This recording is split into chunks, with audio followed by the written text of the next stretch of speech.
The moment you stopped apologizing, they said you changed. Not because you insulted them, not because you yelled. You simply answered with fewer words. You took a breath before responding. You didn't rush to fix the mood in the room.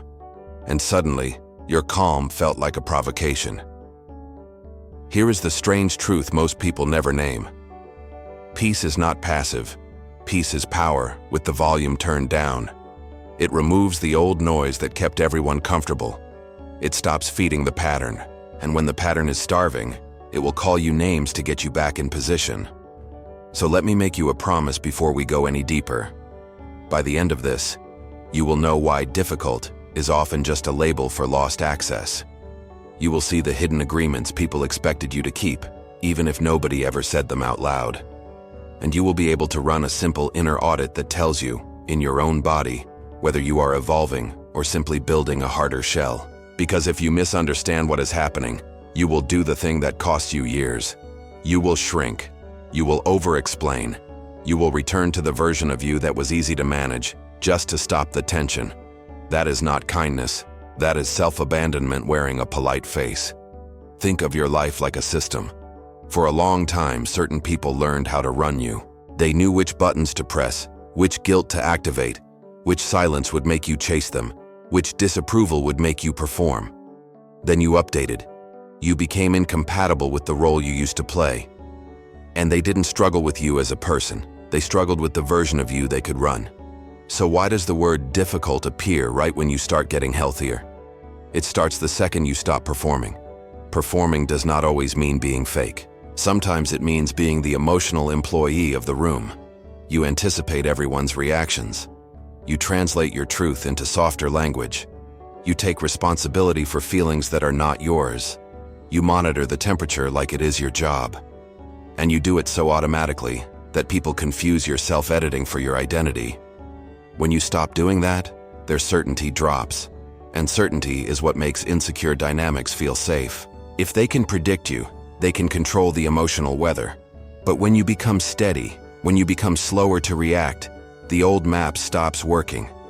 Then their nervous system looks for control, not always because they are cruel, but because control has been their medicine. Some people were never taught how to feel uncertainty without turning it into a threat. So they reach for the fastest tool they have. They reach for a label. Difficult, dramatic, selfish, cold, different. A label is not a description. A label is a strategy. It shrinks your growth into something manageable, something dismissible, something they can file away without reflection. It restores their story. In their story, you are the problem. If you are the problem, they do not have to face the possibility that they were benefiting from your lack of boundaries. And here is where the trap closes. If you try to prove you are not difficult, you re-enter the old job. You start explaining, softening, reassuring, negotiating your own reality. You become editable again. You become persuadable again. You become available to be moved by the same pressures that used to control you. Now we get to the part that changes how you see every awkward reaction. The invisible contracts. Not written, not signed, never discussed, yet somehow enforced. These are the quiet deals people make with the version of you that used to bend. The first contract is convenience. It is the expectation that your time is flexible, your energy is renewable, and your presence is on call. In this contract, you are not loved for who you are. You are valued for how quickly you respond, how much you absorb, how often you rescue the moment from discomfort. You are praised for being easy, when what they mean is, you don't make me adjust. When you evolve, you stop moving at the speed of other people's anxiety. You answer messages when you actually can. You stop dropping your plans to manage someone else's mood. You stop treating urgency as proof of importance. You stop rewarding last-minute demands with instant compliance. And that is when the accusations begin. Because convenience can feel like connection to someone who has been consuming you. Here is the tell. The more you protect your time, the more they frame it like a character flaw. They do not say, I miss you. They say, you've changed. They do not say, I feel insecure. They say, you're difficult now. So ask yourself one question that cuts clean through the fog. Were they close to you, or close to your availability. The second contract is the emotional discount. This is the expectation that you will be okay fast, that you will smooth it over, that you will be the bigger person immediately, even when it costs you, that you will not bring big feelings into the room unless they are packaged in a way that keeps everyone comfortable. In this contract, you are allowed to hurt, but only quietly. You are allowed to have needs, but only if you meet them alone. You are allowed to be human, but only in a way that does not interrupt the emotional economy of the room. If you grew up learning that love equals being low maintenance, this contract feels like normal. You can feel it when someone gets impatient the moment you are not instantly fine.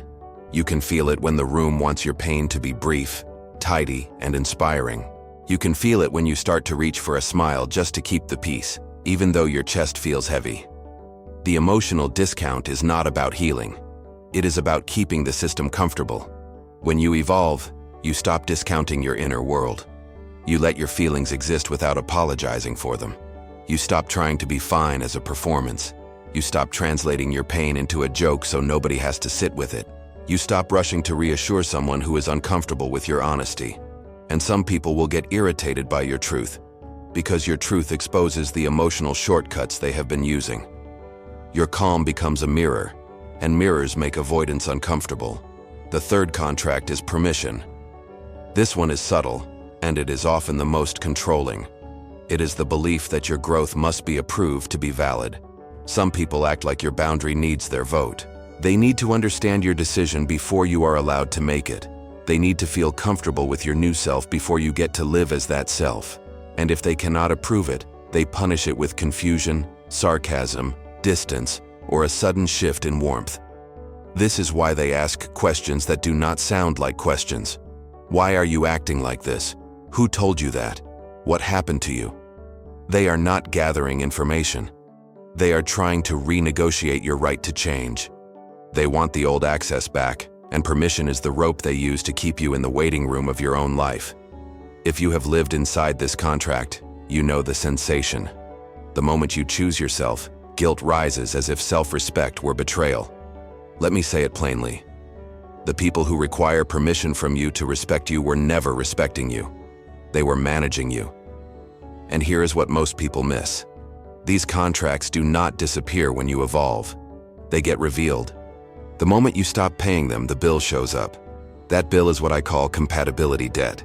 Compatibility debt is what builds when you keep a relationship running by paying with yourself. Every time you swallowed a truth to avoid tension, you paid a small installment. Every time you said yes while your body said no, you paid again. Every time you turned their behavior into a kinder story so you would not have to confront it, another payment. You might have called it being mature. You might have called it being understanding. In reality, you were financing a piece that was never equally funded. Here is what makes debt tricky. It feels invisible while you are the one paying it. Nobody sends you a receipt. People just get used to the benefits. They get used to your emotional labor, your fast forgiveness, your ability to make discomfort disappear. They start experiencing your self-abandonment as normal, as baseline, as the price of being close to you. So when you evolve, you stop paying. You do not announce it like a war. You simply pause before agreeing. You ask a question instead of smoothing it over. You do not rush to make their discomfort disappear, and that is when the debt gets collected, not by you, but by reality. The relationship suddenly has to function without your sacrifice holding it together. That is the moment people feel the cost. They feel the space where your compliance used to be. They feel the weight of their own behavior because you are no longer cushioning it. And because most people do not want to admit, I was benefiting from your lack of boundaries, they reach for a cleaner explanation. They call you difficult. They call you selfish. They call you cold. Not because you became cruel, but because the hidden discount ended. Notice how the arguments change when compatibility debt is involved. They stop talking about the present moment and start using your past as leverage.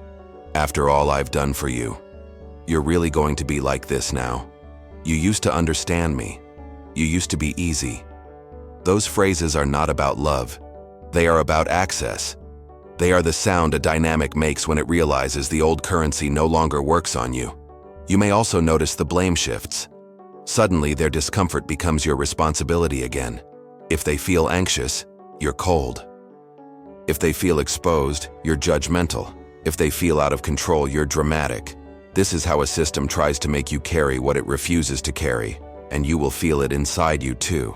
When you stop paying, your nervous system may panic for a second. It will whisper, "This will cost you belonging." It will tempt you to go back to the old version, not because that version was true, but because it was familiar. That is how people get trapped. They confuse familiarity with safety. They confuse predictability with love. So here is the question that matters. When someone reacts to your growth, are they grieving a change, or are they protesting a loss of access? Now I want to give you something practical. The evolution audit. Treat this like a mirror you cannot argue with. Not a personality quiz, not a way to judge yourself. A way to locate truth before somebody else's opinion drags you back into a smaller shape. Start with the first signal. Do you feel calmer, but less eager to explain yourself?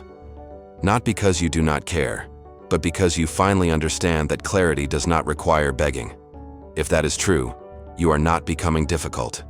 You are becoming less negotiable to chaos. Next, notice what your body tolerates now. Do you feel less willing to absorb small disrespect you used to ignore? The tiny tone, the casual dismissal, the little joke that hides a jab. If your system notices it faster, that is not oversensitivity. That is your awareness returning to the room. Now ask yourself something that might surprise you. Do you need fewer words to say the same truth? When you were still trying to earn safety, you used 1,000 words. You softened, you edited, you rehearsed, you tried to be undeniable. Evolution often looks like fewer sentences because you are no longer auditioning for permission to exist. Then comes the part that confuses good people. After you stand up for yourself even calmly, do you feel grief? You did the right thing, yet there is heaviness. That grief is not proof you were wrong. It is proof you are leaving a role that kept you connected. Some bonds were built on your self-erasure, and your nervous system learned to call that connection. When you stop erasing yourself, the old connection mourns. Now check the social temperature. Do you sometimes feel lonely around people you used to chase? Not lonely because you are isolated, but lonely because you can see the performance you used to do, and you cannot unsee it. You are in the same room, yet you are no longer in the same contract. You can feel the old pull to play your part, and you can feel your body refusing. Here is a sharp one. Do you notice manipulation faster, and then feel guilty for noticing? You catch the twist in the story.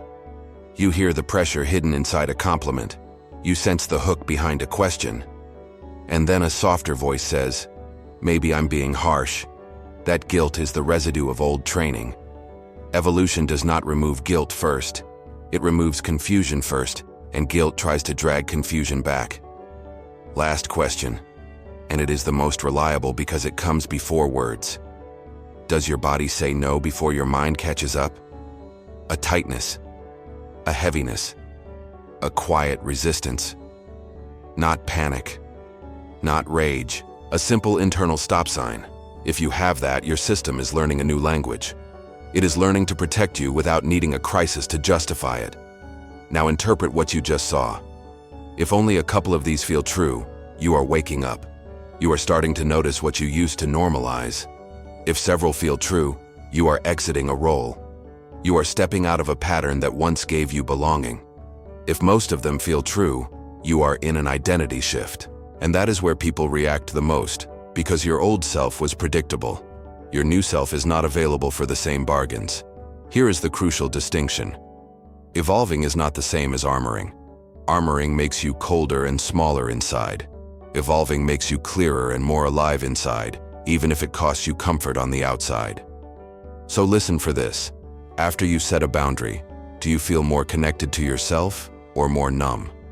If you feel more connected, you are evolving. If you feel numb, you may be protecting a wound. Either way, you are responding to what you finally see. Now we need to name something that is almost never talked about. Role exit grief. The quiet ache that shows up after you do the healthy thing. You say no politely. You stop explaining yourself. You leave a conversation the moment it turns into a courtroom. You choose sleep over proving a point. You choose dignity over being liked. And then, later, in the silence, a strange sadness arrives. Not because you were wrong, because a part of you realizes a chapter is ending. Most people think grief only belongs to loss that is obviously tragic, but evolution creates a different kind of loss. You are not just losing people. You are losing positions you used to occupy. You are losing the job title your nervous system wore to earn love. The peacemaker, the rescuer, the one who understands everyone, the one who never makes a scene, the one who forgives quickly so nobody abandons you. When you step out of that role, it can feel like stepping out of a warm coat you hated but relied on. It protected you from something. It kept you included. It gave you purpose inside certain relationships. So when you stop wearing it, your body reacts the same way it reacts to any identity shift. It panics first. It grieves next. And if you do not understand that sequence, you will misread grief as regret and treat it like a sign you should go back. This is where people get confused about themselves. You miss them, so you assume the relationship was good. You miss the old dynamic, so you assume you were too harsh. You feel lonely, so you assume you should return to the version of you that was easier. But missing is not proof. Missing is the nervous system remembering familiarity. Your system does not only bond to love, it bonds to patterns. It bonds to predictability. It bonds to what it practiced for years. That is why you can miss people who were not good for you. Not because you are weak, because your attachment was trained. You learned that closeness came from overfunctioning. You learned that peace came from self-editing. You learned that belonging came from being the one who does not need much. So when you stop doing that, your brain throws an alarm. It calls it loneliness. But what it really means is, the old strategy is not available. Now what? And here comes the subtle part. When you evolve, some people confuse your grief with an opening and try to use it to pull you back. They interpret your softness as permission to renegotiate your boundary. They see your sadness and say, "See, you're not really like this." Or they punish your grief by acting offended, forcing you to comfort them so you never get to feel your own feelings fully. So you need a new relationship with your grief. Not a dramatic relationship, a clear one. Grief is the cost of becoming real. It is the withdrawal period from a life where you abandoned yourself to stay connected. It is your system detoxing from approval being your oxygen. It is the part of you that still believes love must be earned, slowly learning a different truth. Here is the question to hold when grief hits after growth. Am I grieving the person? Or am I grieving the role that kept me safe around them? Sometimes you are grieving both. Sometimes you are grieving the fantasy that if you just stayed easy, you would finally be chosen. And that fantasy dying hurts, even when it was never going to save you. Now let's name the exact phrases people use when they sense you leaving the role. Once you can recognize them, you will stop taking them personally, and you will stop responding like you are on trial. When people start losing access to the version of you that used to bend, they rarely say it directly. They do not say, "I miss how easy it was to influence you." They do not say, "I feel unsafe when I cannot predict you." They say things that sound ordinary, even reasonable, and that is what makes them so effective. These phrases are not conversations. They are levers. You will hear it as, "You're overreacting." Notice what this does. It does not address what happened. It attacks your perception. It teaches your nervous system to doubt its own signal. It is a subtle demand that you stop noticing. Because the moment you stop noticing, you become manageable again. Then it shifts into nostalgia disguised as criticism. You used to be chill. That sentence is a spell. It tries to make the old version of you feel like the real version of you. But what they often mean is, you used to tolerate what you now name. You used to laugh it off. You used to absorb it. You used to carry the discomfort so nobody else had to. They are not mourning your peace. They are mourning your compliance. Sometimes it comes as a question that feels invasive. Who put this in your head? This is not curiosity. This is an attempt to discredit your growth by making it look like you were programmed, as if your clarity could not be yours, as if you could not arrive at self-respect through pain and reflection. The hidden message is, return to the old you, the one whose beliefs were convenient for me. Then comes the guilt word, the one designed to make kind people collapse. You're being selfish. The reason it works is because you have a heart. You do not want to hurt anyone, but notice the trick. Having needs is not selfish. Saying no is not selfish. Protecting your energy is not selfish. Selfishness is when you require someone else to carry the cost of your comfort. Many people accuse you of selfishness the moment you stop being the one who pays. And when the dynamic is truly threatened, they reach for a grand accusation that sounds like a moral truth. You think you're better than everyone. Translation: your self-respect forces me to compare myself to you, and I do not like how I feel. Your evolution becomes an insult, not because you are arrogant, but because your presence exposes what they avoid in themselves. Here is the key you need to hold. These phrases are not about you becoming wrong. They are about you becoming harder to move. Once you see that, you stop doing the old ritual. You stop rushing to prove you are good. You stop donating 1,000 words to fix a misunderstanding that was never honest. You stop stepping back into the role just to calm the room. Now comes the part most people need, but rarely get taught. How you respond without spiraling. Not with aggression, not with a lecture. With a calm stance that protects your nervous system and ends the negotiation. If you have ever tried to respond to these phrases, you know the trap. The moment someone labels you, your nervous system wants to defend your character. You want to prove you are still kind, still safe, still good. That urge is understandable, but it is also how you get pulled back into the old job. You start negotiating your reality so they can stay comfortable. So the goal is not to win an argument. The goal is to stay inside yourself while the room tries to drag you outside. You respond in a way that protects your peace and removes the reward of escalation.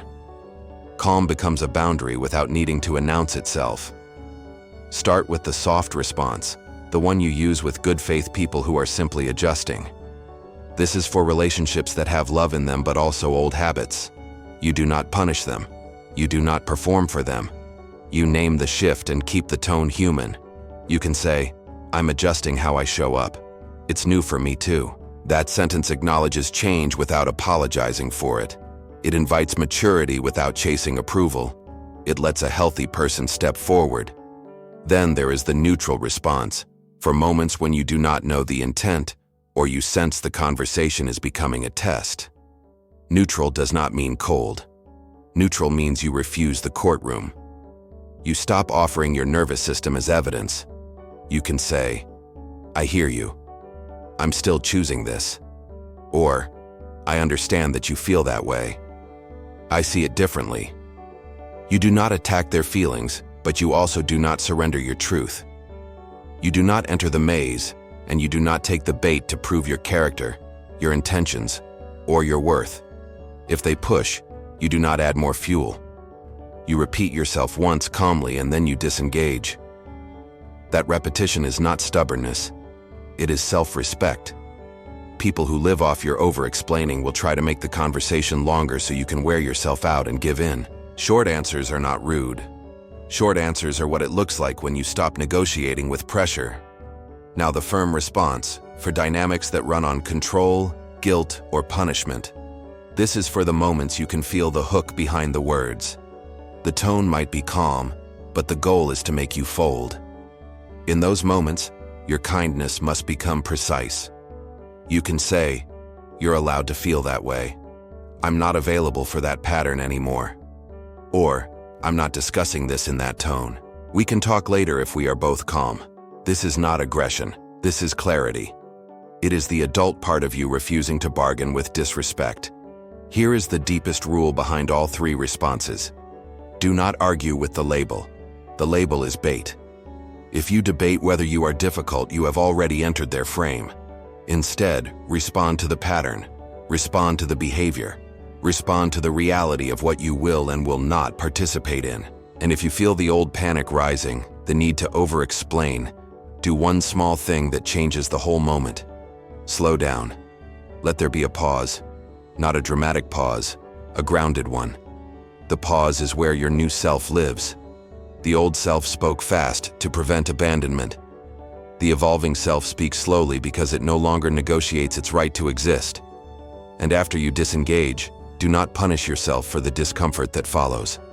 Your body might shake. Your mind might replay the conversation. You might want to send one more message to fix it.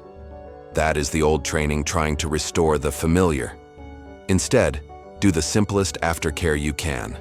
Breathe slower than your thoughts. Unclench your jaw. Soften your shoulders.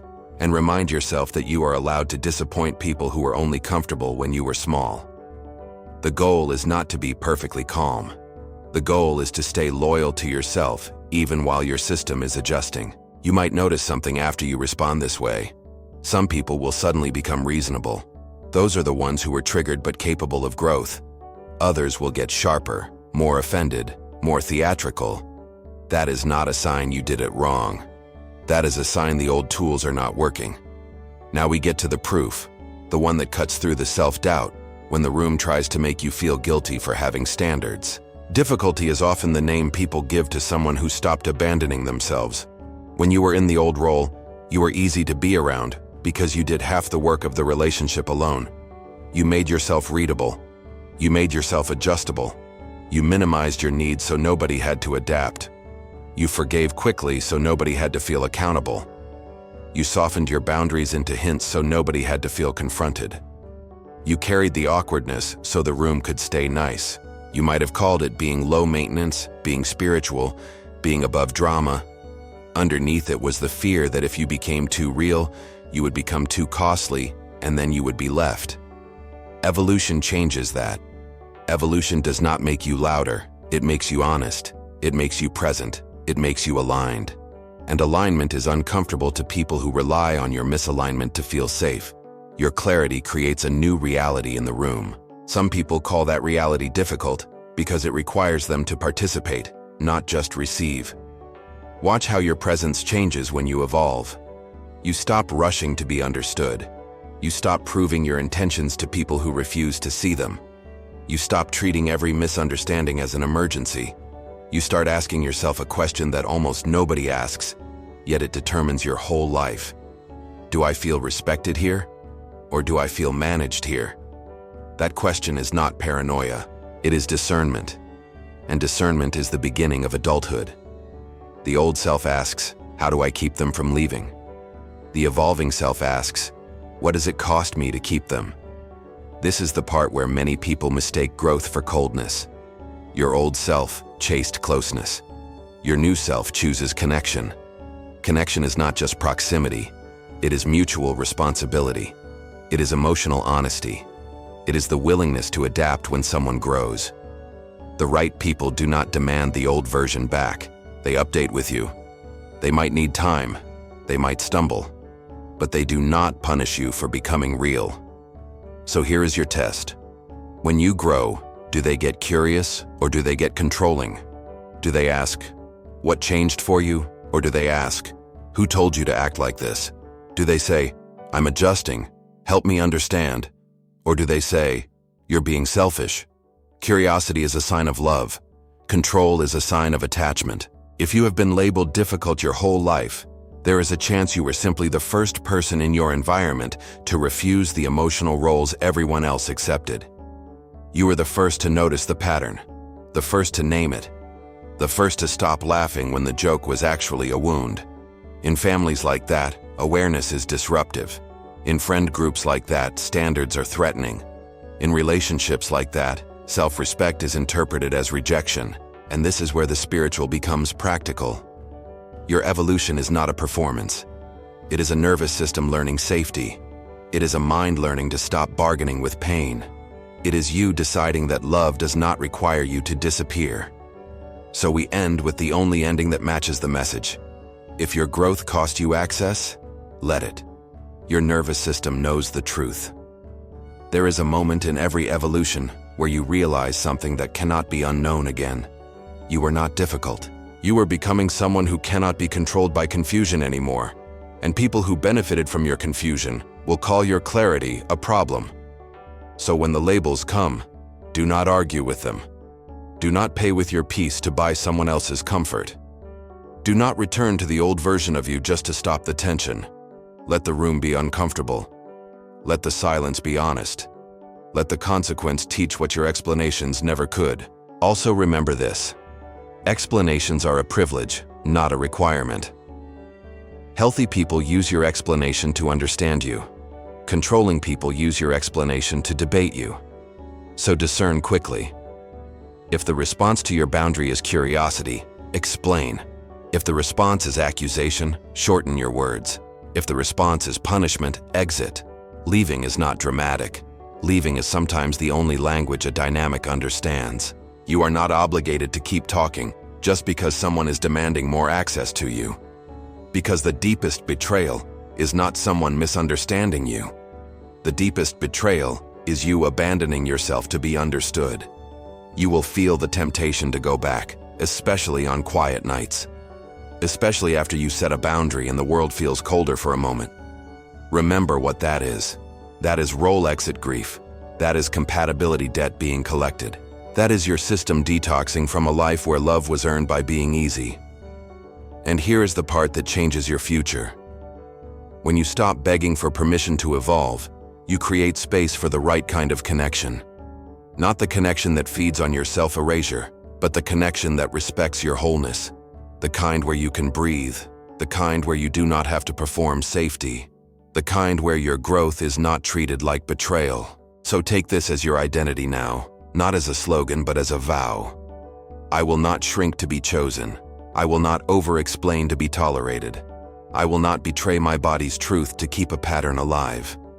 I will let the old access fall away if it requires me to disappear. If this described your story, say it plainly. I'm evolving.